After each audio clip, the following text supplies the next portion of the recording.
আসসালামু আলাইকুম রহমতুল্লাহ বারাকাতু। আমরা আসছি লালমাই নাঙ্গলকোট কুমিল্লা 10 আসন।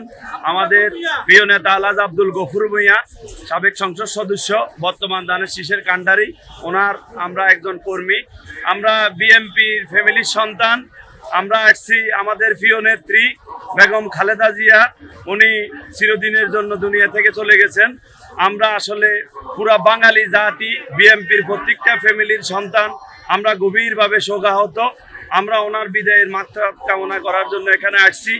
আমরা আল্লাহ তাআলার কাছে আমরা দোয়া করি, আল্লাহ যেন ওনার জীবনে তিনবারের সাবেক প্রধানমন্ত্রী জীবনে যদি একটি ভালো কাজও করে থাকেন, আল্লাহ যেন ওই ভালো কাজের উসিলায় আমাদের প্রিয় নেত্রী বেগম মাতা, দেশ নেত্রী, তিনবারে প্রধানমন্ত্রী, সাবেক প্রধানমন্ত্রী বেগম খালেদা জিয়াকে আল্লাহ যেন জান্নাতের উচ্চ মাকান দান করে।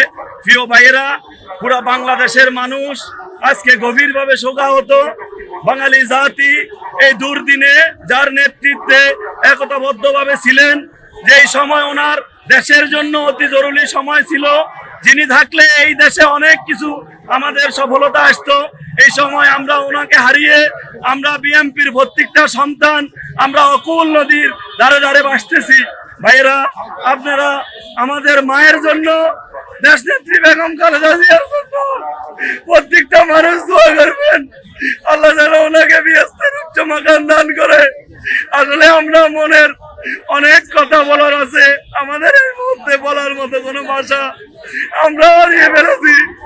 একটা সন্তান যখন অভিভাবক ছাড়া, মা ছাড়া যখন দুনিয়াতে থাকে, তখন তার মনের কষ্ট সেই সন্তান ছাড়া অন্য কোনো মানুষ উপলব্ধি করতে পারে না। আজকে বাঙালি জাতি বিএমপির ফ্যামিলির প্রত্যেকটা সন্তান আজকে অভিভাবক শূন্য। আমাদের মা দেশ নেত্রী বেগম খালেদা জিয়া আমাদেরকে ছেড়ে দুনিয়া ছেড়ে চলে গেছেন। আমরা গভীরভাবে শোকাহত। প্রিয় দর্শকবৃন্দ, আপনারা আমাদের জন্য, আমাদের দেশ নেত্রীর জন্য দোয়া করবেন, আল্লাহ যেন ওনাকে বিয়েস্তের উচ্চ মাকান দান করে। আমাদের আর দেশের মানুষের কাছে দোয়া ছাড়া কিছু চাওয়ার নাই। ধন্যবাদ আপনাকে ভাই। আসসালামু আলাইকুম।